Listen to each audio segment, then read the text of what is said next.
NDA కూటమి ప్రభుత్వ కార్యాచరణపై చర్చా కార్యక్రమం ఇప్పుడు వింటారు.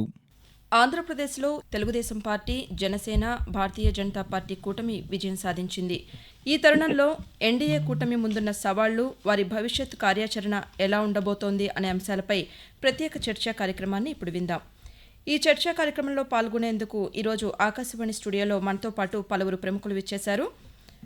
టీడీపీ అధికార ప్రతినిధి గొట్టిపాటి రామకృష్ణ ప్రసాద్ గారు, అడ్వకేట్ డాక్టర్ ఎస్ అనంత్ గారు, అలాగే విశ్రాంత ఐపీఎస్ అధికారి ఈ దామోదర్ గారు ఈరోజు మనతో పాటు ఉన్నారు. వారిని అడిగి మరిన్ని వివరాలు తెలుసుకుందాం. నమస్కారం అండి. నమస్కారం అండి. నమస్తే అమ్మా. నమస్కారం. నమస్తే సార్. 2024 ఎన్నికల్లో అందరి ఉత్కంఠకు తెరపడేలా కూటమి విజయం సాధించింది. రాష్ట్ర ప్రజలకు సుపరిపాలన అందించాల్సిన బాధ్యత కూడా మరి కూటమిపై ఉంది. తాము అధికారంలోకి వస్తే రాష్ట్రాన్ని అన్ని విధాలుగా ముందుకు తీసుకువెళ్తామని కూటమి నేతలు హామీ ఇస్తున్నారు. మరి ప్రస్తుత పరిస్థితుల్లో ప్రభుత్వం తన హామీలను ఎంతవరకు నిలబెట్టుకోగలదని అనుకుంటున్నారు? నమస్కారం అండి. అలా చర్చలో పాల్గొన్న అందరికీ కూడా ఈరోజు ముందుగా ఎన్డీఏ ప్రభుత్వాన్ని ఏర్పాటు చేసేటువంటి అవకాశం ఇచ్చినటువంటి ప్రజలందరికీ కూడా ధన్యవాదాలు తెలియజేస్తూ, ఈరోజు కేంద్రంలోనూ రాష్ట్రంలోనూ ప్రభుత్వాన్ని ఏర్పాటు చేసేటువంటి అవకాశం రావటం, అది ఒక క్లిష్టమైనటువంటి తరుణంలో, అది ప్రభుత్వాన్ని ఈరోజు సమర్థవంతంగా నడపాల్సినటువంటి నాయకత్వం అవసరమైనటువంటి సమయంలో రాష్ట్రానికి ప్రజలు ఎంతో విజ్ఞతతో తీసుకున్నటువంటి ఈ నిర్ణయం ప్రజాస్వామ్య పునాదులను బలపరచడమే కాకుండా రాష్ట్రం యొక్క భవిష్యత్తుని ముందుకు తీసుకెళ్ళటానికి ఉపయోగపడే విధంగా ఉంది. ఇప్పుడు దాకా మనం చూస్తే ఈ రాష్ట్రం యొక్క భవిష్యత్తు ఏ విధంగా ఉండబోతా ఉంది, రాష్ట్రానికి ఉన్నటువంటి ప్రధాన సమస్యలని ఏ విధంగా పరిష్కరించాలి, ఎవరైతే పరిష్కరించగలుగుతారు అనేటువంటి దాని మీదే చర్చ జరిగింది. ఎన్నికలు జరిగినాయి. ఎన్నికల తర్వాత ఈ విధమైనటువంటి ఫలితాలు రావటం జరిగింది. ప్రధానంగా రాష్ట్రానికి ఉన్నటువంటి ప్రధాన సమస్య, జూన్ 2వ తారీఖు నుంచి ఉమ్మడి రాజధానిగా ఉన్నటువంటి హైదరాబాద్ కూడా లేదు, ఈ రాష్ట్రానికి రాజధాని లేదు. ప్రధానంగా రాజధాని అభివృద్ధి జరగాల్సినటువంటిది ఉంది. పోలవరాన్ని పూర్తి చేయవలసినటువంటి అవసరం ఉంది. ఇతర ప్రాజెక్టులను పూర్తి చేయవలసినటువంటి అవసరం ఉంది. సుదీర్ఘమైనటువంటి సాగర తీరం ఉన్నటువంటి సందర్భంలో దానికి సంబంధించి అక్కడి నుంచి ఆదాయాన్ని పెంపొందించాల్సినటువంటి అవసరం ఉంది. ఇది కాకుండా ఐటీ రంగాన్ని అభివృద్ధి చేయటం ద్వారా, ఇతర ఉపాధి రంగాలను అభివృద్ధి చేయటం ద్వారా నిరుద్యోగ యువతకి చెప్పినటువంటి హామీలని వాళ్ళకి ఫుల్ఫిల్ చేయాల్సినటువంటి అవసరం ఉంది. మరోపక్క పర్యాటక రంగాన్ని అభివృద్ధి చేయాల్సినటువంటి అవసరం ఉంది.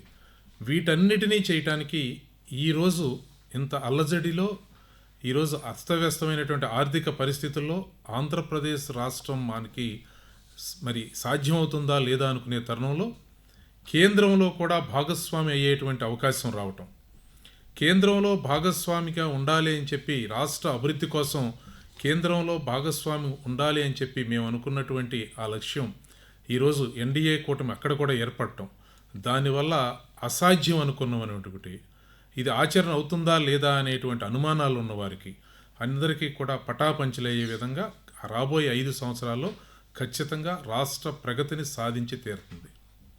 దామోదర్ గారు, మీరు చెప్పండి.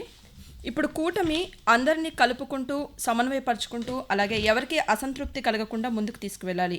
మరోవైపు పవన్ కళ్యాణ్ కూటమి విజయం సాధించడంలో ప్రముఖ పాత్ర పోషించారు. అలాగే దేశంలో భారతీయ జనతా పార్టీ, కేంద్రంలో అధికార పార్టీ. మరి ఈ అంశాలన్నిటినీ దృష్టిలో పెట్టుకుని చంద్రబాబు నాయుడు గారు ఎలా ముందుకు వెళ్తారు అని అనుకుంటున్నారు? పరిపాలనా దురంధరుడు, రాజకీయ చాణక్యం గల చంద్రబాబు నాయుడు గారు ఖచ్చితంగా చేయగలరు.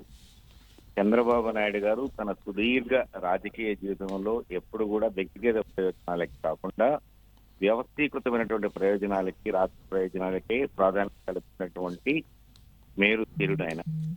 ఈ ఎన్నికలు భారత ప్రజాస్వామ్యము పరిపూర్ణతను, పరిపక్వతను చెందింది అన్నదానికి నిదర్శనం.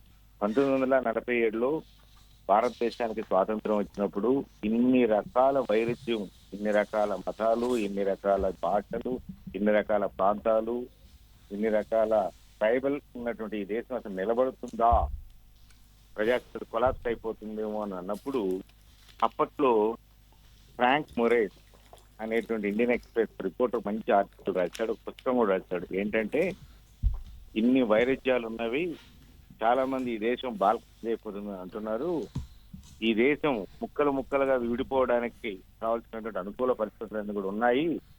కానీ ఆ ముక్కలన్నింటినీ ఎప్పుడూ కలిపి పెట్టేటువంటి విశేష దార్శనికత కలిగినటువంటి నాయకులు ఈ దేశంలో ఉన్నారు కాబట్టి ఈ దేశం ఇప్పుడు విడిపోదు అని అన్నారు. అట్లాంటి కోవకు చెందిన దార్శనికత కలిగిన నాయకుడే నేటి చంద్రబాబు నాయుడు.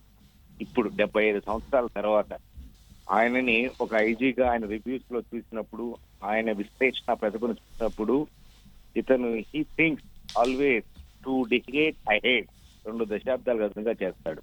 కూటమిలో రెండో సభ్యుడైన చంద్రబాబు నాయుడు గారు తనకున్నటువంటి ప్రపంచ వ్యాప్తకరమైన రాష్ట్రంతో కేంద్ర ప్రభుత్వాన్ని సక్రమంగా పనిచేసేటట్టు చేయగలడు గ్లోబల్ గా.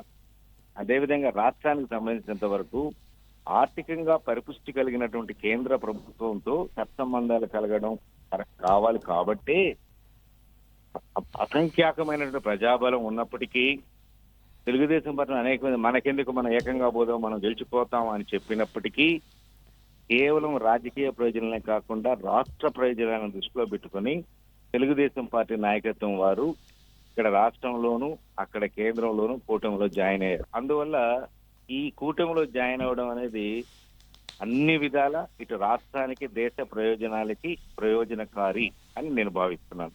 ఓకే దామోదర్ గారు. అనంత్ గారు, అప్పులతో పథకాలు అమలు చేస్తున్నారని, రాష్ట్రాన్ని అప్పుల ఊబిగా మార్చారనే ఆరోపణ ఉంది. కానీ వైఎస్ఆర్సీపీ ఇచ్చిన హామీల కంటే ఇప్పుడు కూటమి ఇంకా మరెన్నో హామీలు ఇచ్చింది. మరి హామీల అమలుకు ఎలాంటి వ్యూహాలు అనుసరించబోతున్నారు? ఒకటండి, ఆంధ్రప్రదేశ్ ఆర్థిక పరిస్థితి అయితే బాగుండలేదు అనేది అది అందరికీ తెలిసిన విషయం. అది కొత్తగా కాదు. 2014 తర్వాత నుంచి మనకి లోటు అనేది క్యారీ అవుతూ వస్తాం. కాకపోతే ఏమైందనంటే 2017 నుంచి మనం కనుక చూసుకున్నట్టయితే అప్పు తీసుకోవటం అనేది రికరింగ్ కామన్ ఫీచర్ లాగా అయింది. బట్ అప్పటికి ఏంటంటే 2019 వరకు ఏంటంటే మన ఆదాయం పెరుగుతూనే వస్తూ ఉంది. ఆ తర్వాత నుంచి ఏం చేస్తున్నారంటే ఆదాయం అయితే బాగా పెరిగిందండి. ఇప్పుడు ఫర్ ఎగ్జాంపుల్ నవంబర్ నుంచి కనుక, అంటే మొన్న 2023 నవంబర్ నుంచి ఇప్పుడు దాకా తీసుకున్నట్టయితే మనకి సుమారు సగటుగా తీసుకున్నట్టయితే నెలకి 10,000 కోట్ల పైన ఆదాయం వస్తుంది. సో ఈ 5-6 నెలల నుంచి ఈ 10,000 కోట్లు అనేది ఏంటంటే ఎకనామిక్ యాక్టివిటీ బాగా తగ్గిపోయిందని చెప్పి మనం అనుకుంటున్నప్పటికీ తగ్గటం అనేది వాస్తవం. ఎందుకంటే కన్స్ట్రక్షన్ సెక్టర్ కానీ ఇంకో సెక్టర్ కానీ బాగా ఇబ్బందులు ఫేస్ చేస్తున్నాయి అనేది అందరికీ తెలిసిన విషయమే. అప్పటి నుంచి కూడా ఏమవుతుందనంటే మనకి ఎకనామిక్ యాక్టివిటీ సరిలేకపోయినా ఆదాయం పెరిగింది. మోర్ ఇంపార్టెంట్ ఇక్కడ జరిగేది ఏంటంటే ట్యాక్సెస్ అనేది విపరీతంగా పెరిగినప్పటికీ అక్కడ లీకేజెస్ మూలాన గవర్నమెంట్ దగ్గర ఫైనాన్షియల్ ఇబ్బంది పెరిగింది. అంటే అసలు ఇబ్బంది అయితే లేదని చెప్పను. ఫస్ట్ నుంచి మనకు 2014 నుంచి ఫైనాన్షియల్గా అయితే గవర్నమెంట్కి ఆర్థిక పరంగా చాలా కష్టాలు ఉన్నాయనేది తెలిసింది. నేను అనుకోవటం మొత్తం ఆచరణలో 100% మేనిఫెస్టో అనేది నాకు తెలిసి భారతదేశంలో స్వాతంత్రం వచ్చిన తర్వాత ఏ పార్టీ కూడా ఇంప్లిమెంట్ చేయలేదు. చాలా స్కీమ్స్ రేషనలైజేషన్ జరుగుతుంది. అంటే కొన్ని తగ్గించి కొన్ని పెంచి అట్టా ఉంటాయి. బట్ ఓవరాల్గా కనుక చూసుకున్నట్టయితే నా అంచనా ప్రకారం, అంటే సుమారుగా రఫ్ క్యాల్కులేషన్ కనుక వేసుకున్నట్టయితే ఇప్పుడు వైఎస్ఆర్సీపీ గవర్నమెంట్ చెప్పిన ప్రోగ్రామ్ కన్నా ఒక 30% వరకు ఎక్కువ బడ్జెట్ అవసరం నేను అనుకుంటున్నాను. దాంట్లో ఇప్పుడు కొత్తగా వచ్చే గవర్నమెంట్ కవర్ చేయాలి అని అంటే ఒకటి లీకేజెస్ అనేది ఆపాలి. లీకేజెస్ అనేది వెల్ నోన్ లీకేజెస్ కొన్ని ఉన్నాయి. ఫర్ ఎగ్జాంపుల్ లిక్కర్కి మనకు 2019 సంవత్సరం నుంచి కానీ ఫైనాన్షియల్ ఇయర్ నుంచి 2024 వరకు చూసుకున్నట్టయితే సుమారు 6,700 కోట్లు ఎంత నుంచో 14,000-15,000 కోట్ల వరకు ఆదాయం పెరిగింది. అయినప్పటికీ కూడా ఏంటంటే అది కాంట్రవర్సీ అయింది. ఎలక్షన్లో మనం చూసాం. ఎందుకంటే క్యాష్ వెళ్తుంది, ఎటు నుంచి అది ఎంత వస్తుంది, ఎగ్జాక్ట్ అమౌంట్ ఏంటనేది తెలియట్లేదు అనేది. అట్లాగే మైనింగ్ రిలేటెడ్ వాటిల్లో రెవెన్యూ పెరిగినప్పటికీ ఎక్కువ శాతం అనేది అక్కడ రిఫ్లెక్ట్ అవ్వట్లేదు అనేది ఒక ఎలిగేషన్ అయితే ఉంది. కాబట్టి సో నేను అనుకోవటం ఒకటి income rationalisation, economic activity plus most importantly మనకి ఈ లీకేజ్ తగ్గించడంతో అనుకున్నంత క్రైసిస్ ఇప్పుడు అప్పుడు రూలింగ్ పార్టీ ఇప్పుడు అపోజిషన్లో ఉన్నవాళ్ళు ఎలిగేషన్ పెట్టినంత మేము పెట్టిన దానికన్నా మీరు చాలా ఎక్కువ పెడతారనే దాంట్లో అయితే డ్రమాటిక్ డిఫరెన్స్ అయితే చాలా విపరీతమైన డిఫరెన్స్ అయితే ఉంటుందని నేనైతే అనుకోవట్లేదు. ఓకే రామకృష్ణ గారు, మీరు చెప్పండి. కూటమి సూపర్ 6 పేరుతో హామీలు ఇచ్చింది కదా. మరి ఇలాంటి ప్రస్తుత పరిస్థితుల్లో అంటే ఆంధ్రప్రదేశ్ ఆర్థిక పరిస్థితి బాలేదు అని అన్నప్పుడు ఇప్పుడు ఇచ్చిన హామీలను అమలు చేయడానికి వాటికి నిధులు సమకూర్చుకోవడం ఇవన్నీ కూటమికి సాధ్యమవుతుందంటారా? చూస్తే మీరు ఒకసారి గతంలో కూడా ఒక ఉదాహరణ విద్యుత్తును తీసుకుంటే, విద్యుత్తు చాలా లోటులో ఉన్నప్పుడు సంస్కరణలు తీసుకొచ్చిన సంస్కరణల నుంచి మిగులు విద్యుత్తును తీసుకొచ్చి విద్యుత్ రేట్లను తగ్గించే ప్రయత్నం చేశాం. ఇక్కడ గమనించవలసింది అది. దానివల్ల చాలా ఉత్పాదకత పెరిగింది, పరిశ్రమలు ఏర్పడటానికి పెరిగినాయి. ఈ విధంగానే ఈరోజు కూడా ఆదాయాన్ని పెంపొందించడానికి చాలా అవకాశాలు ఉన్నాయి. రాష్ట్రం వాస్తవానికి చాలా మంచి వనరులు ఉన్నటువంటి రాష్ట్రం, అద్భుతమైనటువంటి ఆర్థిక వనరులను సాధించగలిగినటువంటి రాష్ట్రం. అంతేకాకుండా ఈరోజు కేంద్ర ప్రభుత్వం యొక్క సహకారం మరింత లభించేటువంటి అవకాశం ఉంది. ఎందుకంటే ఎన్డీఏలో భాగస్వామ్య కూటమిగా ఉండటం వల్ల కానివ్వండి, దానివల్ల కేంద్ర ప్రభుత్వం రాష్ట్ర ప్రభుత్వం సహకరించుకునేటువంటి రెండు కూడా డబుల్ ఇంజిన్ సర్కారు వల్ల కానివ్వండి, వీటన్నిటితో పాటుగా ఈ రాష్ట్రం ప్రత్యేకమైన పరిస్థితుల్లో విడగొట్టబడినటువంటి అంశం, అది లోక్సభ సాక్షిగా జరిగినటువంటి పరిణామాల క్రమం, వీటన్నిటినీ కూడా దృష్టిలో పెట్టుకుని ఈరోజు భవిష్యత్తులో వనరుల కొరత లేకుండానే ఉంటుంది అనేది ప్రతి ఒక్కరి యొక్క అభిప్రాయం. వనరుల కొరత లేకుండా చూడటంలో ఆర్థిక పరమైనటువంటి క్రమశిక్షణ అమలుపరచడంలో కానీ, ఆర్థికంగా అభివృద్ధి చేయటంలో కానీ ఇక చంద్రబాబు నాయుడు గారిని మించినటువంటి రాజకీయ నాయకుల్లో ఇంకొకరు లేరు అనేది అతిశయోక్తి కాదు. ఇది రాజకీయ పరమైనటువంటి ప్రశంస కాదు, వాస్తవమైనటువంటి అంశం. దామోదర్ గారు, అటు లోక్సభ ఎన్నికల్లో బీజేపీ ఊహించినన్ని స్థానాలు పొందలేకపోయింది కదా. అలాగే ఎన్డీఏలో భాగమైన తెలుగుదేశం పార్టీ వద్ద 16 మంది లోక్సభ సభ్యులున్నారు. మరి ఈ నేపథ్యంలో చంద్రబాబు నాయుడు రాష్ట్రానికి రావాల్సిన నిధులను కేంద్రం నుంచి పొందటంలోనూ, రాష్ట్ర అభివృద్ధికి కేంద్రం సహకారం పొందటంలోనూ ఎంతవరకు విజయం సాధిస్తారంటారు? కూటమిలో భాగస్వామ్యాన్ని ఏర్పరచుకోవడానికి కారణమే ఇది. రాష్ట్రానికి కావాల్సినటువంటివి సంపాదించుకోవడం. గతం చంద్రబాబు నాయుడు గారు ప్రభుత్వంలో ఉండేటప్పుడు ఎన్డీఏ ప్రభుత్వం బయటికి రావడానికి కారణం కూడా ఏంటంటే, ఆశించిన రీతిలో మీరు మాకు నిధులు ఇవ్వడం లేదు, స్పెషల్ కేటగిరీ స్టేటస్ పార్లమెంటరీ సాక్షిగా అప్పుడు ప్రదానం చేసినా మీరు ఇవ్వట్లేదు, పోలవరం జాతీయ ప్రాజెక్ట్ అయినా కూడా నిధులు ఇవ్వడంలో అరాకొరగా ఇస్తున్నారు, ముందు మమ్మల్ని ఖర్చు పెట్టుకోమని తర్వాత ఇవ్వాలంటున్నారు, R&R ప్రాజెక్ట్ ఇవ్వడం లేదు, నాకు రాజకీయంగా మీ ప్రభుత్వంలో ఉండడం కంటే కూడా నా రాష్ట్ర ప్రయోజనాలే ముఖ్యము అనేటువంటి పాయింట్ మీదనే ఆయన బయటకు వచ్చేసాడు. తర్వాత ఎన్నికల్లో ఓటమి చవి చూసినా కూడా ఆ విధానానికే కట్టుబడి ఉన్నారు. ఇప్పుడు అక్కడ ఎన్డీఏ ప్రభుత్వం వారు అనుకున్న మేరకు రాకపోవడము, వారి రాజకీయ భవిష్యత్తుకి ప్రభుత్వ కంటిన్యూయేషన్ కి చంద్రబాబు నాయుడు, నితీష్ కుమార్ లాంటి వాళ్ళ యొక్క పూర్ణమైన సహకారాలు రావాలి. కాబట్టి దీనిని వ్యక్తిగత ప్రయోజనాలకు, రాజకీయ ప్రయోజనాలకి కాకుండా రాష్ట్ర ప్రయోజనాలకి, రాష్ట్ర ఆర్థిక ప్రయోజనం తగినట్లుగా ఆయన చాలా కీలకంగా వాడుకుంటారు అని నా పరిపూర్ణ నమ్మకము. ఇది కేవలం రాష్ట్ర ప్రయోజనాలకే. అక్కడ మొన్న పార్లమెంటరీ పార్టీ మీటింగ్ లో ప్రధాని నరేంద్ర మోదీ గారు కంట్రీ ఫస్ట్ అన్నాడు.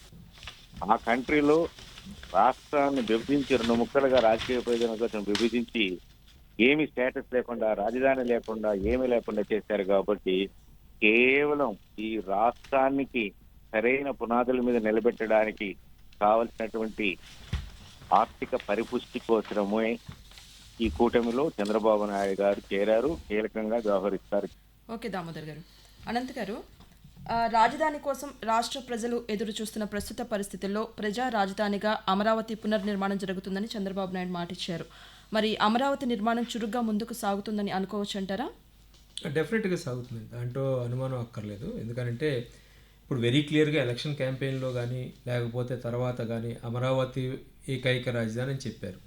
సో అది మ్యాటర్ ఆఫ్ టైంలో ఏంటంటే అసెంబ్లీ ఫస్ట్ టైము లేకపోతే సెకండ్ టైము వాళ్ళు మీట్ అయినప్పుడు 3 రాజధానుల బిల్లు విత్డ్రా చేయడం అనేది ఉంటుంది, రాజధాని కట్టడం అనేది కూడా ఉంటుంది. దాంట్లో మనం గుర్తుపెట్టుకోవాల్సింది ఏంటంటే రాజధాని కట్టడం ఇంపాసిబుల్ అనేది కొంతమంది అనుకుంటారు, కానీ యాక్చువల్గా ఇక్కడ చూడాల్సింది రాజధాని అనే దాంట్లో ఫస్ట్ ఏంటంటే వ్యక్తులు అంటే కుటుంబాలు ఉంటాయి, 2 స్టేట్ గవర్నమెంట్ సంస్థలు ఉంటాయి, 3 సెంట్రల్ గవర్నమెంట్ సంస్థలు ఉంటాయి. సో ఈ 5 ఏళ్లలో సెంట్రల్ గవర్నమెంట్ సంస్థలు కట్టడం కానీ లేకపోతే స్టేట్ గవర్నమెంట్ బిల్డింగ్స్ కానీ ఎక్స్ట్రా కావాల్సిన అనేది కట్టడం అనేది కష్టమైన పని కాదు. ఎప్పుడైతే ఎకనామిక్ యాక్టివిటీ జరుగుతుందనే కాన్ఫిడెన్స్ ఉందో లేకపోతే మళ్ళీ రీస్టార్ట్ అవుతుందో ఆటోమేటిక్గా చాలా ప్రైవేట్ సెక్టర్ వాళ్ళు కూడా డెఫినెట్గా వస్తూ ఉంటారు. ఆపరేషనల్గా కానీ లేకపోతే ఎఫెక్టివ్గా కానీ లేకపోతే అవసరమైన అవసరాలకి సరిపడా మోస్ట్ ఇంపార్టెంట్ ఏంటంటే ఎకనామిక్ యాక్టివిటీ కూడా చేపట్టడానికి సఫిషియెంట్గా ఉండే రాజధాని అయితే కడతారు. ఆల్రెడీ ఇన్ఫ్రాస్ట్రక్చర్ ఉంది, కాకపోతే ఇన్ఫ్రాస్ట్రక్చర్ అంతా ఇబ్బందికరమైన పొజిషన్లో ఉంది కాబట్టి రిపేర్ చేసి పెట్టడానికి ఎక్కువ సమయం కూడా పట్టదు అనుకుంటున్నాను. నేను అనుకోవటం ఏంటంటే ఒక 2 years అయ్యేటప్పటికైతే మనకి స్కెలిటన్ రూపం అయితే వస్తుంది. అంటే అంతకుముందు 5 ఏళ్ళు రాలేదు అని అనుకోవటం కాదు. ఇప్పుడు రోడ్స్ వగేరా ఉన్నాయి, వాటిలో రిపేర్ చేయాల్సినవి, బిల్డింగ్స్లో కూడా కొంతవరకు డిఫరెంట్ స్టేజెస్లో ఉన్నాయి కాబట్టి వాటిల్లో ఇన్హాబిటేషన్ మొదలవుతుంది, యాక్టివిటీ మొదలవుతూ ఉంటుంది కాబట్టి ప్రారంభిస్తారు. ప్రారంభించడమే కాదు, నేను అనుకోవటం ఈసారి అయితే పోలవరం ఒకటి, రాజధాని ఒకటి కనుక యాక్టివిటీ ఫస్ట్ డే నుంచే బాగుంటుందని నేను అనుకుంటున్నాను. ఓకే, రామకృష్ణ గారు, అమరావతి పునర్నిర్మాణం గురించి మీరేమనుకుంటున్నారు? అంటే 2014లో రాజధాని మొదలు పెడుతున్నప్పుడు చాలామంది పెట్టుబడిదారులు వచ్చారు. మళ్ళీ 2019లో చూస్తే చాలా వరకు పెట్టుబడిదారులు అందరూ ఆగిపోయారు. మళ్ళీ ఇప్పుడు ఆ పెట్టుబడిదారులు వచ్చి ముందుకు వస్తారంటారా? రాజధాని ఎలా ముందుకు వెళ్తుందంటారు? ఖచ్చితంగా అండి. ఇప్పుడు కేంద్ర ప్రభుత్వ సంస్థలను తీసుకుంటే మీరు రిజర్వ్ బ్యాంక్ కానీ లేదా ఇతర బ్యాంకుల యొక్క హెడ్ క్వార్టర్స్, అంటే స్టేట్ హెడ్ క్వార్టర్స్ ఎక్కడ పెట్టాలనే దాని మీద వాళ్ళు చాలాసార్లు స్పష్టంగా కూడా చెప్పారు. రాజధాని నిర్ధారణ జరగకపోవడంలో మేము ఏర్పాటు చేయలేకపోతున్నాం, కానీ ఎప్పుడైతే చెప్తారో ఖచ్చితంగా ఏర్పాటు చేస్తామని చెప్పారు. అలా చాలా సంస్థలు ఉన్నాయి, ప్రత్యేకించి వివిధ రకాలైనటువంటి సంస్థల హెడ్ క్వార్టర్స్ని ఇక్కడ పెట్టుకోవాలనేటువంటి ప్రయత్నం, అంటే రాష్ట్ర హెడ్ క్వార్టర్గా పెట్టాలని ఆ క్లారిటీ వచ్చేస్తుంది ఈసారి. రెండోది పెట్టుబడిదారులు, మీరేంటే ప్రైవేటు పెట్టుబడిదారులకి భద్రతను కల్పించే దానికోసం ఖచ్చితంగా ఏర్పాట్లన్నీ కూడా జరుగుతాయి. ఎందుకంటే గతంలో జరిగినటువంటి పరిస్థితులు కానీ పరిణామాలు కానీ దేశంలో ఇంతకుముందు ఎన్నడూ జరగలేదు. కాబట్టి ఇది ఒక రకంగా పాలనలో ఒక పాఠాన్ని నేర్పిందని కూడా చెప్పొచ్చు నేను. ఎందుకంటే ఒక రాజధాని ఎంపిక చేసుకున్న తర్వాత రాజధానికి మీద దాన్ని మార్చొచ్చు అనేటువంటిది ఎక్కడా కూడా స్పష్టత ఇవ్వలేదు. రాజ్యాంగంలో కానీ ఇతరత్ర అంశాలు ఎప్పుడూ రాలేదు. కాబట్టి ఆ చర్చ ఇంతకుముందు రాలేదు కాబట్టి ఇటువంటి పరిస్థితి వస్తుందని ఎవరు ఊహించలేదు. కాబట్టి ఇది ఒక పాఠం లాంటిది పాలనలో. కాబట్టి అటువంటిది ఏమీ జరగకుండా కూడా చర్యలు తీసుకోవడం జరుగుతుంది. పెట్టుబడిదారులకి ఫస్ట్ నుంచి కూడా ఆంధ్రప్రదేశ్ అన్ని రకాలుగా కూడా ఉపయోగపడుతుంది, ప్రభుత్వం కూడా ఫ్రెండ్లీగా ఉంటుంది, భవిష్యత్తులో కూడా వాళ్ళకి ఇబ్బందులు లేకుండా చూడటం అనే దాని మీద కూడా దృష్టి కేంద్రీకరించాల్సిన అవసరం గత పాలకులు నేర్పారు. కాబట్టి దాని మీద కూడా ఖచ్చితంగా దృష్టి ఎందుకంటే వాడికో భరోసాని భద్రతని కల్పించాల్సిన అవసరం ఉంది. అది కూడా ఖచ్చితంగా మేము ఎన్డీఏ కూటమి నిర్ణయం తీసుకుంటుంది. అన్నిటికీ మించి మొదటి నుంచి మా దృక్పథం ఒకటే, దేశం ముఖ్యం, తెలుగువారు ప్రపంచంలో ఎక్కడ ఉన్నా కూడా ఆత్మగౌరవంతో ఆత్మవిశ్వాసంతో ఉండాలి. ఇది తెలుగుదేశం పార్టీ యొక్క నినాదం. ఇది పార్టీ పరంగా ప్రభుత్వ విధానం దేశం ముఖ్యం అనేది. తెలుగు ప్రజల ఆకాంక్షలు నెరవేర్చడం కోసం ఎన్డీఏ కూటమి పనిచేస్తూనే ఉంటుంది. భవిష్యత్తుని బంగారు కలగా మలిచే దానికోసం చేసే ప్రయత్నమే ఈరోజు మొదలవుతా ఉంది. దామోదర్ గారు, అమరావతి రాజధాని పునర్నిర్మాణం గురించి మీరేమనుకుంటున్నారు? గతంలో ప్లానింగ్ మీద చర్చించడానికి ఎక్కువ కాలాన్ని నిర్ణయించడం వల్ల కొంచెం ఇబ్బంది కలిగింది.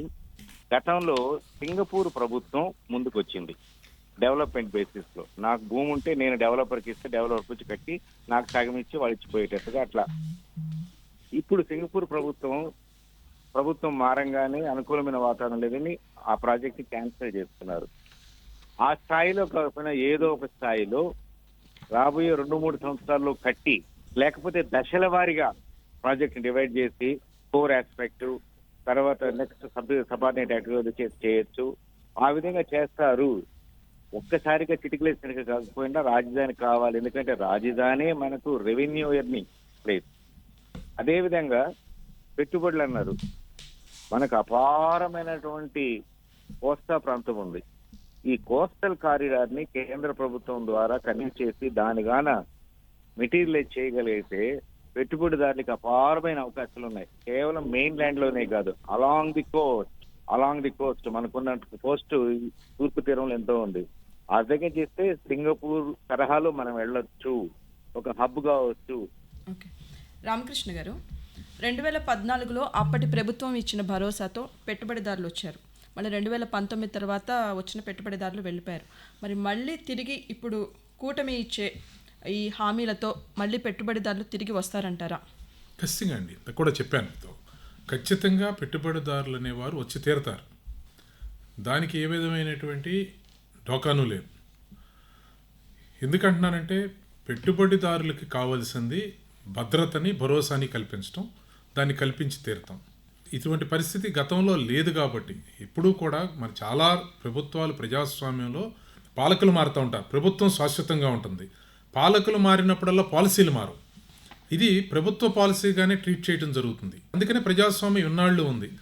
పాలకులు మారినప్పుడల్లా పాలసీలని ఎడాపెడా మార్చుకుంటా వెళ్ళటం అంటే ప్రాథమికమైనటువంటి పాలసీలను కొన్ని మార్చడం కుదరదు. రాజ్యాంగంలో కూడా కొన్ని ప్రాథమికమైనటువంటి అంశాలని మార్పు చేయడం కుదరదు.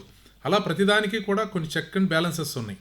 దానిలో ఏదైనా ప్రధానమైనటువంటి అంశాలని మార్చేసి ఎలా పెడా చేసేసుకుంటూ వెళ్తే సంస్థలు స్థాపించిన వాళ్ళు పెట్టుబడిదారులు మీరు ఇబ్బందులు పడతారు. ఇటువంటి పాఠాలన్నీ కూడా గత 5 సంవత్సరాల నుంచి నేర్చుకోవడం జరిగింది. ఇది బాధలు పడింది, ఇబ్బందులు పడింది ఆంధ్రప్రదేశ్ రాష్ట్రం లేదా ఆంధ్రప్రదేశ్ రాష్ట్ర ప్రజలైతే ఇక్కడ జరిగిన అనుభవాలు కానీ పరిస్థితులు పరిణామాలు దేశానికి ఒక పాఠాన్ని నేర్పినాయి. పాలకులు ఏ విధంగా ఉండబోతా ఉన్నారు, ఏ విధంగా ఉన్నారు, గతంలో ఉంటారు అనేది ఒక పాఠంగా ఉంది. కాబట్టి దీన్ని దృష్టిలో పెట్టుకుని అన్నింటినీ తయారు చేస్తాం.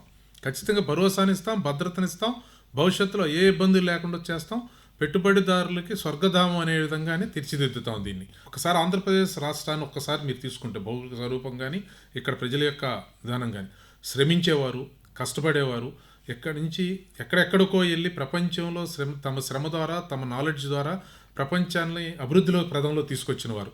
ఇక్కడ ఎప్పుడూ కూడా వివాదాలు కానీ లేదంటే ఇక్కడ ఏదో కావాలని చెప్పి శాంతి భద్రతల సమస్య కానీ ఇతర అంశాలు కానీ సృష్టించిన వారు కాదు.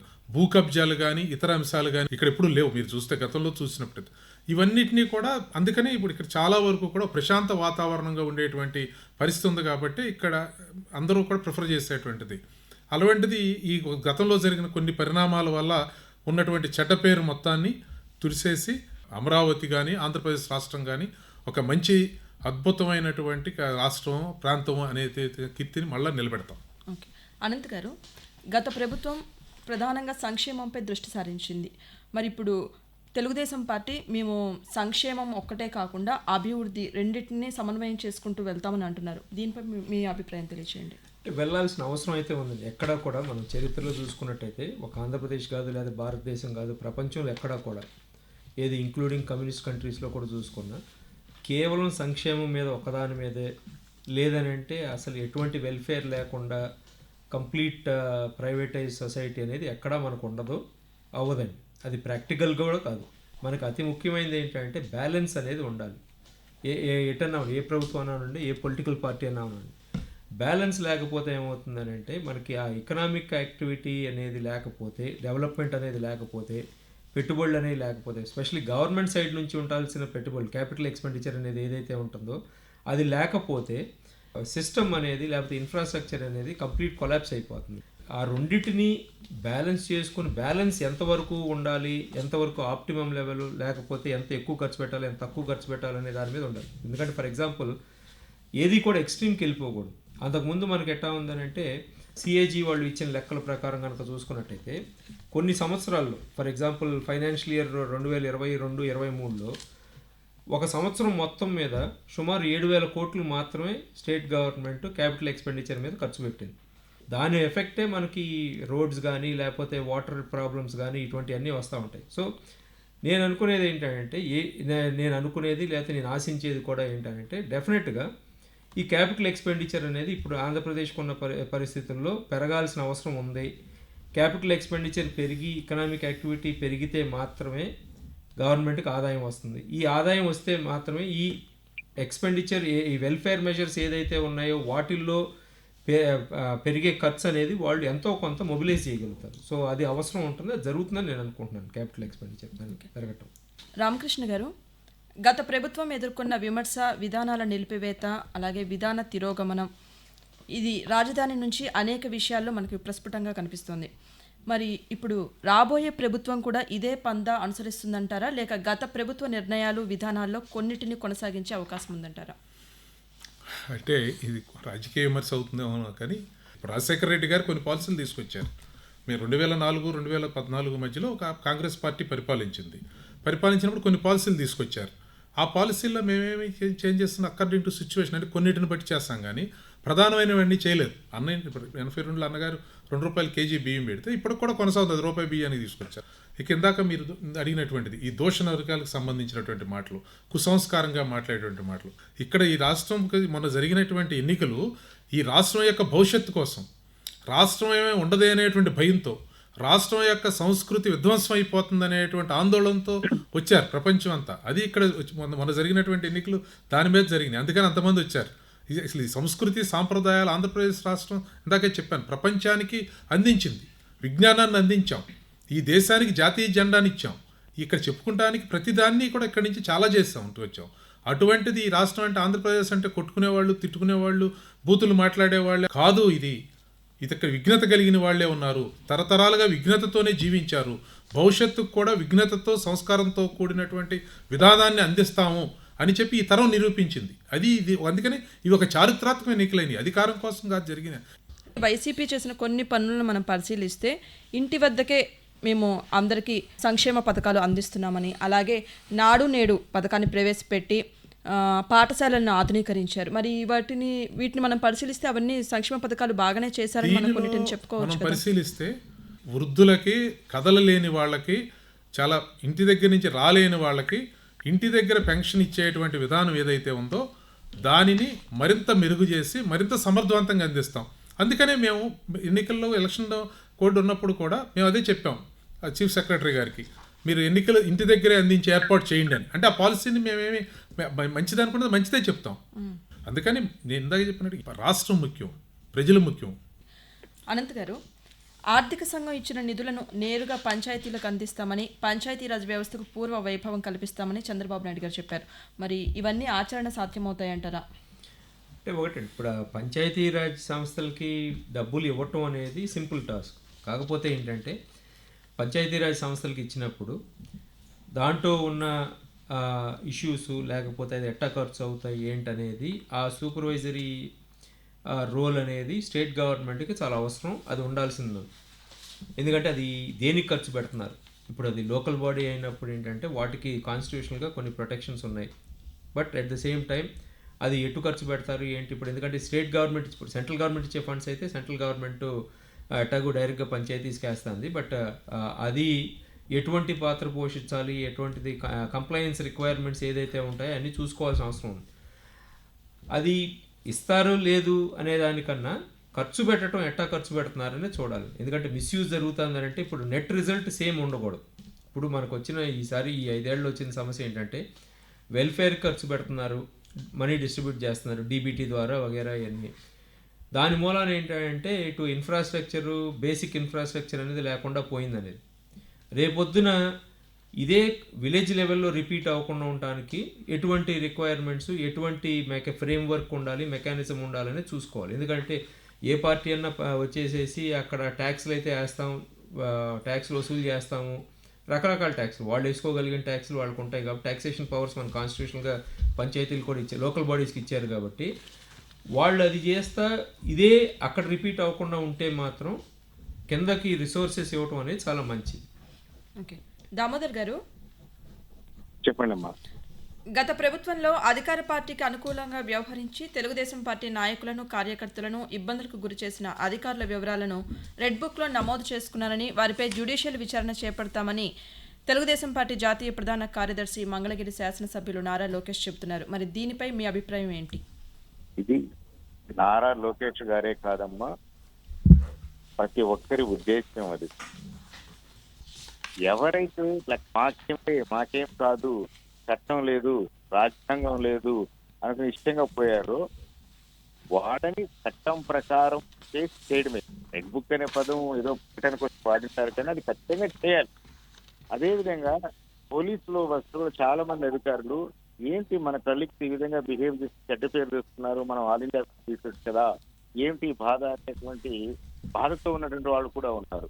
కాబట్టి అది జరగాల్సింది. ఈ ఎన్నికలే వాళ్ళ గుణపాఠం చెప్పాయి. నెక్స్ట్ రాబోయే ప్రభుత్వం ఏం చేస్తుంది అనేటువంటిది చట్టం పని, అది ఖచ్చితంగా చేయాల్సింది. బహుశా అదే తెలుగుదేశం పార్టీ జాతీయ కార్యదర్శిగా చెప్పారు. ప్రజలకు అర్థమయ్యే రీతిలో రెడ్ బుక్ అన్నారు అంతే ఆయన. ఓకే దామోదర్ గారు. రామకృష్ణ గారు మీరు చెప్పింది ఒకటేనండి. దానిలో ఖచ్చితంగా ఎవరైతే చట్ట ప్రకారం వ్యవహరించలేదో, ఎవరైతే చట్టాన్ని అతిక్రమించారో వాళ్ళ మీద ఎంక్వైరీ చేసి ఎంక్వైరీ ప్రకారం చర్య తీసుకోవాల్సిందే. తప్పు చేసిన వారు శిక్షింపబడాల్సిందే. అది కూడా కావాలని తప్పు చేశారంటే దాన్ని ఖచ్చితంగా ఇంకా చేయాల్సిందే. దానికి అందుకని చెప్పింది రెడ్ బుక్ అనేటువంటిది ఏంటంటే దానిలో పెట్టి జ్యుడిషియల్ ఎంక్వైరీ చేస్తాము. వాళ్ళు చేసినటువంటి వాళ్ళ మీద వచ్చినటువంటి ఆరోపణల మీద విచారణ చేపిస్తాం. విచారణలో వచ్చినటువంటి ఆధారాల ఆధారంగానే వాళ్ళ మీద అన్ని రకాల చర్యలు తీసుకోవడం జరుగుతుంది ప్రభుత్వం. అవసరమైతే వాళ్ళు వాళ్ళకి అప్పచెప్పినటువంటి ఉద్యోగాన్ని ధర్మాన్ని అతిక్రమించి చేశారనుకుంటే ఉద్యోగం నుంచి కూడా తొలగించే దానికోసం ప్రయత్నం చేస్తామని చెప్పారు. ఖచ్చితంగా చేయాలి కూడా. ఎందుకంటే ఉద్యోగి తన బాధ్యతను తమ సఫలంగా నిర్వర్తించుకునే అధికారి పైపెచ్చు, ఏదో చిన్న ఉద్యోగులు కాదు కదా. కాబట్టి అది కూడా వారి యొక్క అతిక్రమించి అన్యాయం చేసి రకరకాలుగా వ్యవహరించిన వాళ్ళ మీద ఉంటుందండి. దానికేమి. రామకృష్ణ గారు, మరో ప్రశ్న. వైఎస్ఆర్సీపీ అమల్లోకి తీసుకొచ్చిన ల్యాండ్ టైటిలింగ్ యాక్ట్ ప్రజల మేలు కోసమే మేము ఈ చట్టాన్ని తీసుకొచ్చామని వాళ్ళు అంటున్నారు. మరి ల్యాండ్ టైటిలింగ్ యాక్ట్ను రద్దు చేస్తామని కూటమి మేనిఫెస్టోలో ప్రకటించింది. మరి దీనిపై ఏం చేయబోతున్నారు? ఖచ్చితంగా అండి, ల్యాండ్ టైటిలింగ్ యాక్ట్ని ఖచ్చితంగా రద్దు చేస్తాం. దానికే ఇప్పుడు అసలు అదే చెప్తుంది. చట్టాన్ని చేసి దాని మీద న్యాయస్థానానికి వెళ్తే న్యాయస్థానం దాని మీద స్టే ఇస్తే మళ్ళీ ఇక్కడికి వచ్చిన తర్వాత ఎవరు అప్పుడున్నటువంటి ఆ మంత్రులందరూ కూడా అసలు చట్టం చేసామా మేము అమలు పరుస్తున్నామా అంటారు. చేసినటువంటి చట్టాన్ని చేసాము అని చెప్పుకోలేని పరిస్థితి వాళ్ళది. మంచి చట్టం అని ఎలా చెప్తారు? మంచి చట్టం అని అసలు చట్టం చేసామని చెప్పలేకపోయారు వాళ్ళు. చట్టాన్ని అమలుపరచట్లేదని చెప్పారు న్యాయస్థానంలో. న్యాయస్థానం కూడా స్టే ఇచ్చింది దాని మీద అట్లా ఉంది. ఉండగా బయటకు వచ్చి వాళ్ళు మాట్లాడిన మాటలు అసలు మేము చట్టం ఎక్కడ ఉంది, మా మీద అనవసరంగా దుష్ప్రచారం చేస్తున్నారంటారు. చట్టం ఇది, ఇందుకోసం చట్టం తీసుకొచ్చాం అనేటువంటి మాటను మాట్లాడలేకపోయారు. చట్టాన్ని తయారు చేసిన వాళ్ళే సమర్థించుకోలేనటువంటి చట్టాన్ని మేము ఎలా కొనసాగిస్తాం? ఖచ్చితంగా చట్టాన్ని కొనసాగించాం. అనంత్ గారు, మీరేమంటారు ల్యాండ్ టైటిలింగ్ యాక్ట్ మీద? ల్యాండ్ టైటిలింగ్ యాక్ట్ అనేది విత్డ్రా చేయటం అనేది ఎక్కువ టైం పట్టదండి. అది ప్రొసీజరల్, అసలు ఖర్చు లేని పని కూడా. ఫస్ట్.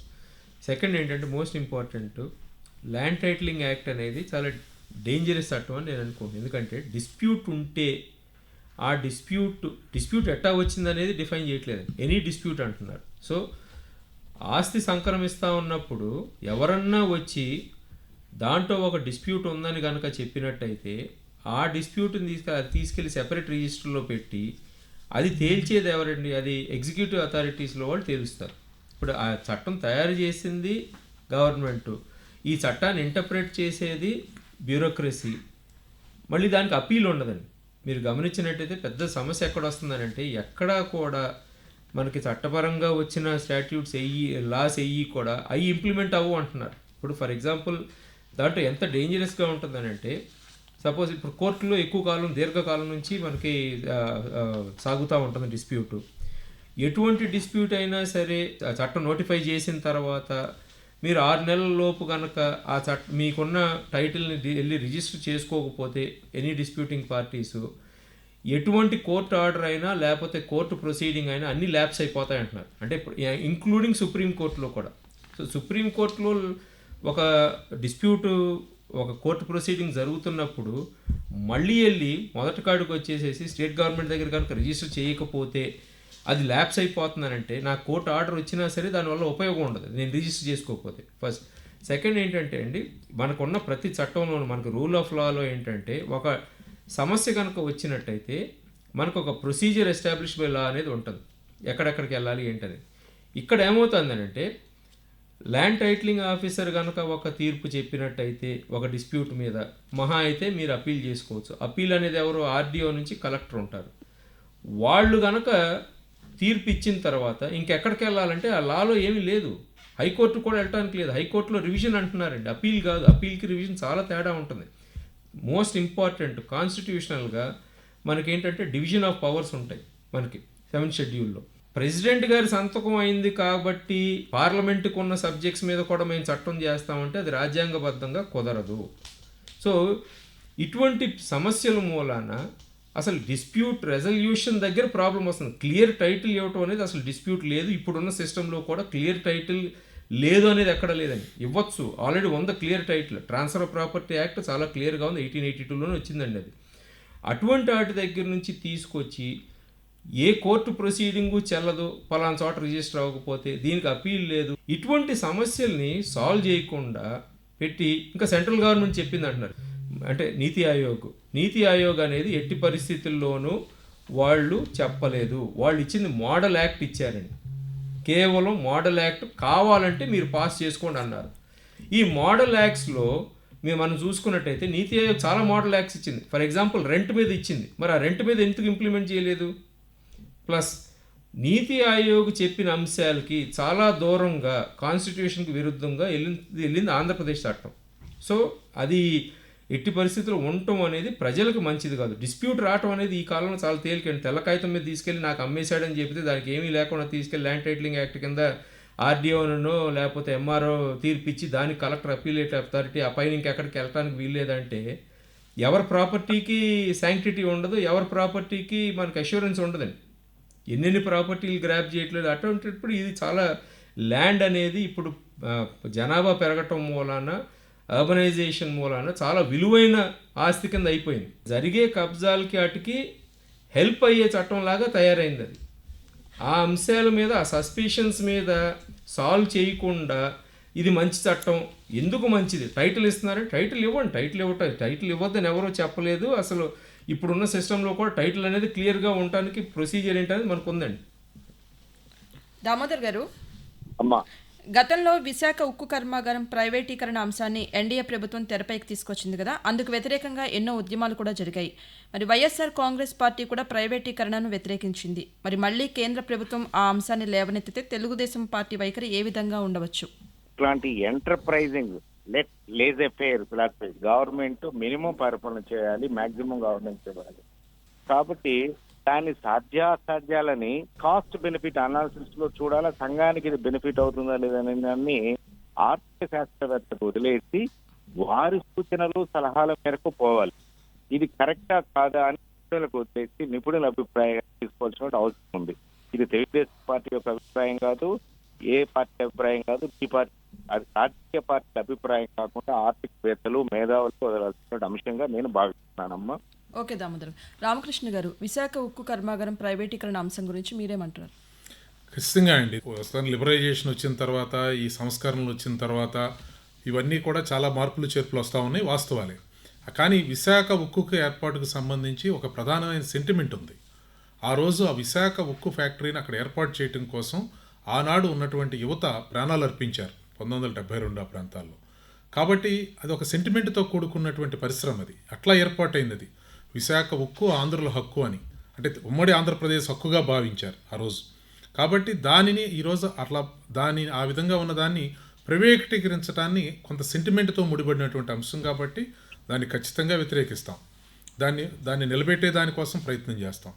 దాన్ని అన్ని రకాలుగా కూడా ఆదుకునే దానికోసం ఆనాడు చంద్రబాబు నాయుడు గారు ప్రతిపక్షంలో ఉన్నప్పుడు కానీ నేడు కానీ అన్ని రకాలుగా కూడా ఆదుకునే దానికోసం మేము ఉండేటువంటిది.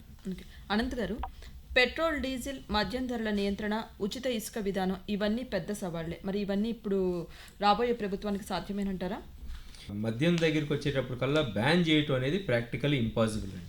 ఎందుకనంటే ఇప్పుడు ఈ కైండ్ ఆఫ్ సబ్సిడీస్ ఇవ్వాలి అని అంటే బ్యాన్ చేస్తే బాగుంటుందని నేను అనుకుంటాను. ఎందుకంటే థియరిటికల్గా లిక్కర్ అనేది హెల్త్కి మంచిది కాదు. ప్లస్ ఏంటంటే ఎకనామిక్ కాన్సిక్వెన్సెస్, లిక్కర్ మీద ఖర్చు పెట్టకపోతే అది తీసుకెళ్ళి ఒక కుటుంబంలో సంసారం కనుక ఖర్చు పెట్టుకున్నట్టయితే వాళ్ళు వేరే ఐటమ్స్ మీద కన్జ్యూమ్ చేసుకోవచ్చు. సొసైటీకి, ఎకానమీకి ఇంకా ఎక్కువ మల్టిప్లైయర్ ఎఫెక్ట్ ఉంటుంది. మాట అండి, ఇక్కడ ఒక మాట అడ్డొచ్చాను. మద్యపాన నిషేధాన్ని 1994లో ఫస్ట్ అమలుపరిచాం ఈ రాష్ట్రంలో, గతంలో వదిలిపెడితే. దాన్ని ఎందుకు తీసేయాల్సి వచ్చిందంటే ఇతర రాష్ట్రాల నుంచి వచ్చేటువంటి స్మగ్లింగ్, అదే దాన్ని ఆ లిక్కర్ ఎక్కువైపోతుంది, ఎన్డీపీ అంట, నాన్ డ్యూటీ పెయిడ్ లిక్కర్ బయట నుంచి వచ్చేస్తాను. ఆ రోజుల్లోనే కష్టమైపోయింది. ఈ రోజు ఇప్పుడు ఏమైందంటే ఈ 13 జిల్లాలు, అంటే ఉమ్మడి జిల్లాలు 13 తీసుకుంటే ఈ రాష్ట్రంలో 11 జిల్లాలకు సరిహద్దులు ఇతర రాష్ట్రాలు ఉన్నాయి. మీకు అంత తేలిక కాదు. ఉన్నాయి మనం అంటే పాలసీ వైజ్గా చెప్పడం తేలిగ్గా ఉండొచ్చు, కానీ ఆచరణలో అమలుపరచడం చాలా సుదీర్ఘమైనటువంటి గోడలు కట్టాలి, ద్వారాలు పెట్టాలి. ఇది ఒక మన చైనా వాళ్ళగానే అట్లా కట్టుకోవాలి. ఇదంతా అసాధ్యమైన, ఎందుకంటే ఒక లిక్కర్ 13 జిల్లాల్లో 11 జిల్లాలకు బోర్డర్స్ ఉన్నాయి. అంటే అంత తేలికైనటువంటి అంశం కాదు, మనిషిని చెక్ చేయాల్సిన పరిస్థితి. అందుకని దాన్ని మనం ఏ విధంగా వాళ్ళని అవేర్నెస్ క్రియేట్ చేయగలమో చూడాలి. కానీ ఒకప్పుడు మీరు చూస్తే హెల్మెట్ పెడతాం కోసం పెద్ద పోరాటాలు జరిగాయి. హెల్మెట్ పెద్ద ఫైన్లు వేసేవారు. రాను 90-95% మంది ఈరోజు హెల్మెట్ పెడుతున్నారు. మీరు అబ్జర్వ్ చేస్తారు రోడ్డు మీద. అలా అవేర్నెస్ తీసుకురావాలి. కానీ మన ప్రభుత్వ పరంగా కానీ సామాజిక కోణంలో కానీ ఇవాళ ఏదో ఒక మాట బాగుంది కాబట్టి అదేదో నిషేధం చేసేస్తాం అని చెప్పి మనం అంటానికి హామీ బాగుందనో లేదో ఏదో ఆకర్షణంగా ఉందనో మాట్లాడితే అమలుపరచడం అసాధ్యం. అది ఖచ్చితంగా అసాధ్యం అనే పదాన్ని కూడా ఇక్కడ నేను వాడదలిచాను. మేము ప్రభుత్వ పరంగా ఖచ్చితంగా ఈసారి దానిలో తీసుకోబోయేది సామాజిక స్పృహని పెంచే ప్రయత్నం చేస్తాం, ఖచ్చితంగా చేస్తాం. అనంత్ గారు మీరేమంటారు? ప్రాక్టికల్లీ ఇంపాసిబుల్, అది నేను చెప్పి ప్రాక్టికల్లీ ఇంపాసిబుల్. థియరిటికలీ బాగుంటుందండి, దానివల్ల ఎకనామిక్ బెనిఫిట్స్ బాగుంటాయి, కానీ అది జరిగే పని కాదు. స్పెషల్లీ ఏంటంటే ఇప్పుడున్న ఫైనాన్షియల్ క్రైసిస్లో మద్యపాన నిషేధం అనేది కుదరదు. సెకండ్ ఏంటంటే ఒక కల్చరల్ చేంజ్ ఒకటి జరిగింది. ఇప్పుడు 30 ఏళ్ళ నాటికి 40 ఏళ్ళ నాటికి ఇప్పటికి ఏంటంటే లిక్కర్ డ్రింకింగ్ అనేది అంత ముందులాగా ఏంటంటే సోషల్ యాక్సెప్టెన్స్ కూడా పెరిగింది ఫస్ట్. సో అది అట్లాగే ఇప్పుడు ప్రాక్టికల్లీ లీగల్లీ ఇంకో ప్రాబ్లం ఉంది. ఇప్పుడు ఈ వైఎస్ఆర్సీపీ గవర్నమెంట్ ఏం చేసిందనంటే ఆ ఆదాయాన్ని బ్యాంకులకి సెక్యూరిటైజ్ చేసి ప్లెడ్జ్ చేశారు. సో లీగల్లీ మద్యపాన నిషేధం అనేది కనుక చేయాలి అని అంటే ఫస్ట్ ఆ బ్యాంకులు అప్పు తీర్చిన తర్వాత మాత్రమే కుదురుతుంది, అదర్వైజ్ అది ప్రాక్టికలీ నాట్ పాసిబుల్, అందుకని చెప్పింది.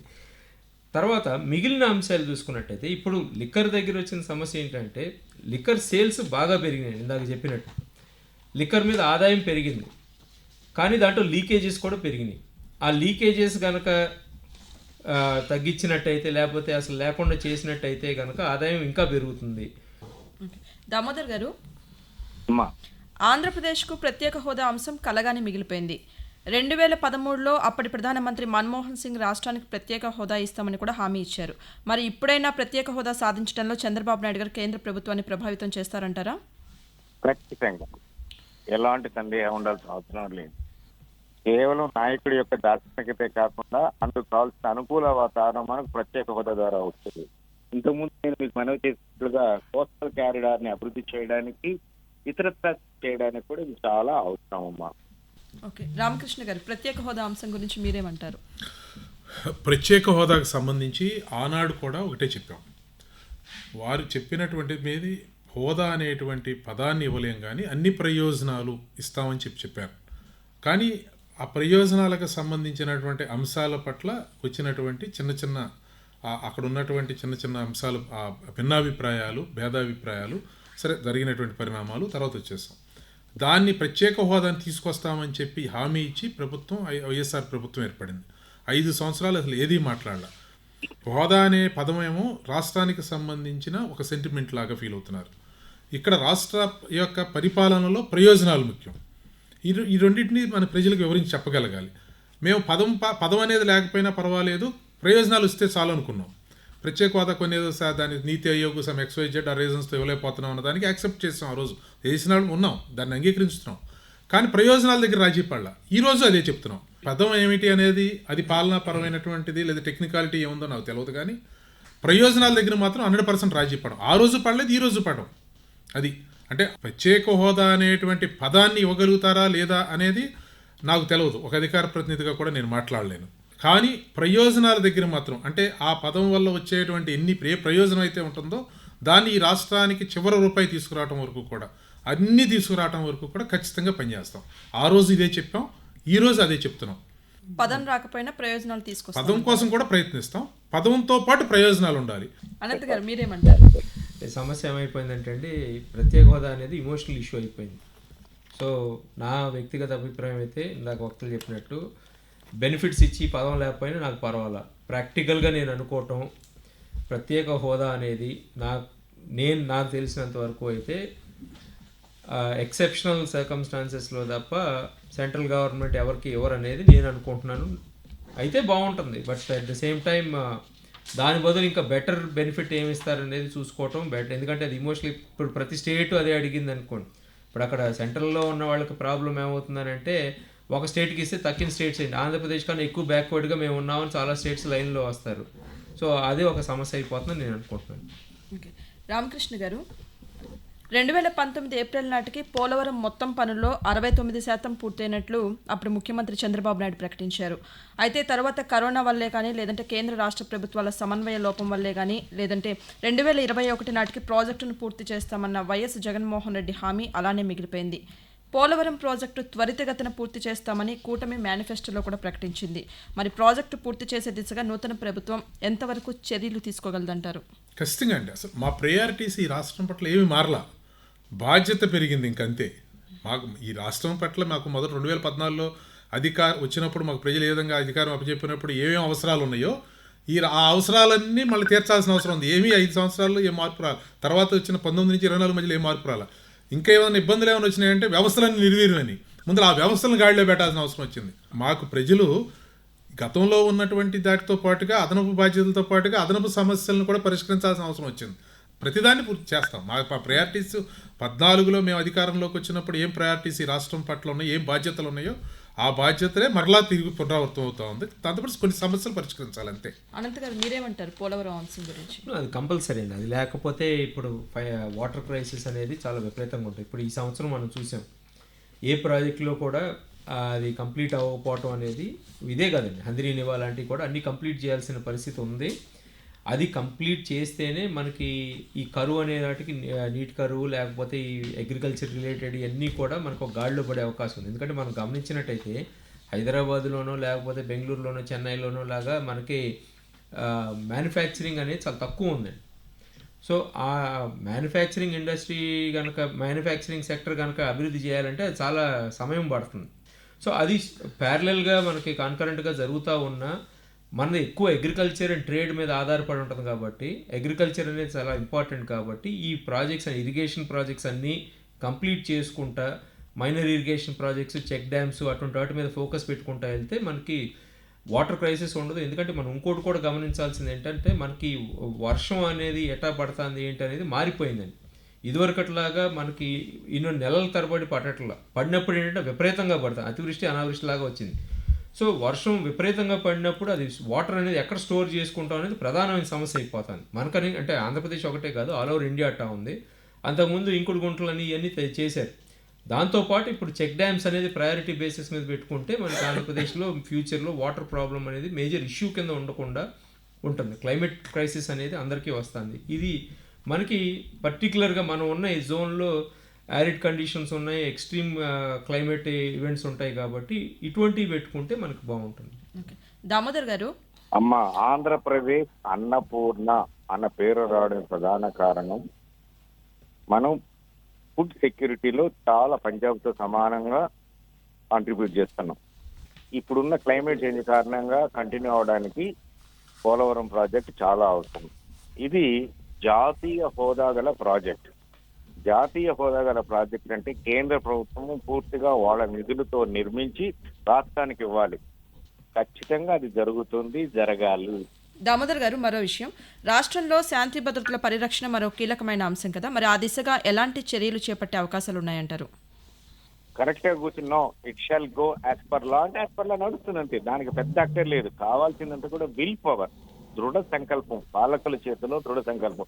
చట్టాన్ని చట్ట సభలు ఆశించిన రీతిలో నిష్పక్షపాతంగా ఎఫెక్టివ్ గా చేయండి అనే ఒక మాట ఆల్రెడీ వెళ్ళింది. కాబట్టి శాంతి భద్రత అనేవి ఇది కేవలం పుస్తకంలో ఒక టాప్ మార్చినట్టుగానే, అంతకుమించి ఏం లేదు. ఇది శాంతి భద్రత పోలీస్ వ్యవస్థ అనేది ఆయుధం. ఆ ఆయుధాన్ని వినియోగించేవాడు ఎలా వినియోగిస్తాడు అనేది మీద ఆధారపడుతుంది.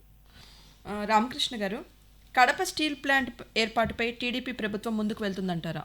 అంటే ఉన్నటువంటి వాటిని ముందు చేసుకుంటూ వెళ్ళాలి, దాని తర్వాత మిగిలినటువంటివి కొనసాగించాలండి. అంటే ఆ రోజు వాస్తవానికి చట్టంలో పొందుపరచబడినటువంటి అంశాలు ఏమైతే ఉన్నాయో పునర్విభజన చట్టంలో ఆ అంశాలని ప్రాతిపదికగా తీసుకుని కొనసాగించాల్సినటువంటి అవసరం ఉంటుంది. దాని గురించి కూడా అన్ని ప్రయత్నాలు చేస్తాం.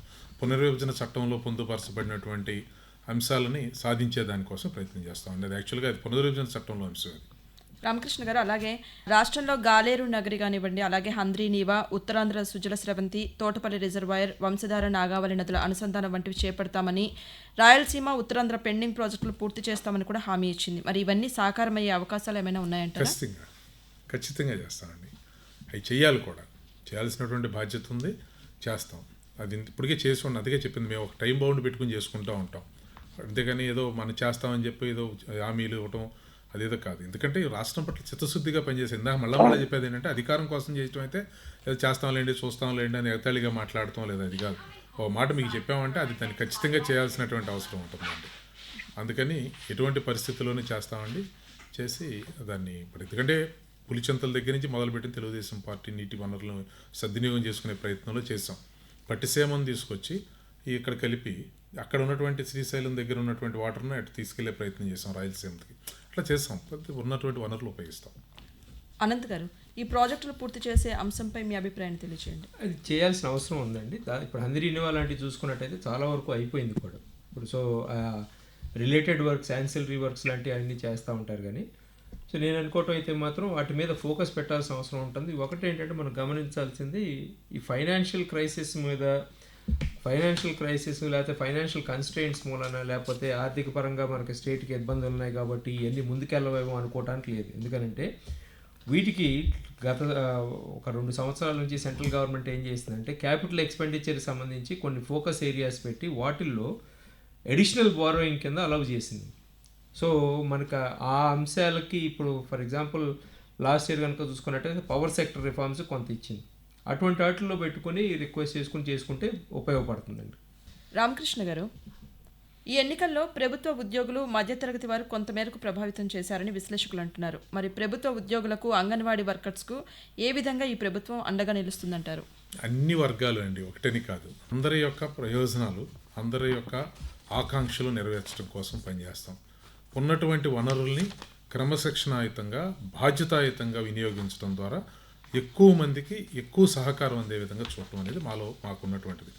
ఆనాడు మీరు ఒక్కసారి చూస్తే ఉద్యోగులు విచారాలు లేవనెత్తినప్పుడు, ఆనాడు రాష్ట్ర విభజన జరిగినప్పుడు లోటు బడ్జెట్లో ఉన్నప్పటికీ కూడా, చాలా లోటులో ఉన్నప్పుడు, రెవెన్యూ లోటు చాలా ఎక్కువగా ఉంది, అక్కడ ఆల్రెడీ మిగులు ఉంది తెలంగాణలో. అయినప్పటికీ వారికి ఎంత ఫిట్మెంట్ ఇచ్చారో అంతే ఫిట్మెంట్ ఆంధ్రప్రదేశ్ ఉద్యోగులకు ఇవ్వడం జరిగింది. ఎందుకంటే మన ఆత్మగౌరవం నిలబడాలి, మన ఉద్యోగులు అక్కడ తలదించుకోకూడదు, మేమేదో పేదవాళ్ళం, మాకేదో రాష్ట్రంలో మాకు తక్కువ ఇచ్చారు అనేటువంటి పరిస్థితి రాకూడదని. దామోదర్ గారు, చెప్పమ్మా. ప్రవాసాంధ్రుల సేవలు కానీ, సహకారం కానీ, విదేశీ పెట్టుబడులు కానీ చంద్రబాబు నాయుడు గారు ఎంతవరకు ఆకర్షించగలరు? దానివల్ల రాష్ట్రానికి ఎంతవరకు ప్రయోజనం ఉంటుందంటారు? ఆయన స్ట్రాంగ్ పాయింటే అదమ్మా. ఖచ్చితంగా వస్తారు ప్రవాసాంధ్రులు. కాకపోతే ముందులాగా ఎక్కువ సమయాన్ని తీసుకోకుండా తొందరగా ప్రవాసాంధ్రులు పెట్టుబడి చేసి వాళ్ళ చేత పెట్టుబడులు పెట్టించి తిరిగి పోవడానికి వీలు లేకుండా చేస్తారన్నమాట. ప్రవాసాంధ్రులే కాదు, ఇతర జాతీయులు బయట ఉన్న వాళ్ళు కూడా ఇక్కడ పెట్టుబడి పెట్టేవాళ్ళు చైనాతో ఇండియాని ఖచ్చితంగా డెస్టినేషన్ అనుకుంటున్నారు. కాబట్టి with in India they will definitely include Andhra Pradesh as one of investment destination. Okay Ramakrishna గారు, పార్టీ నడపడం వేరు, ప్రభుత్వం నడపడం వేరు. పైగా రాష్ట్రంలో ఏర్పడబోయేది 3 పార్టీల కూటమి ప్రభుత్వం. వీటిని మీరు ఎలా అధిగమిస్తారు? ప్రభుత్వానికి కూటమి పార్టీ వల్ల ఇబ్బందులు రాకుండా ఏం చేయబోతున్నారు?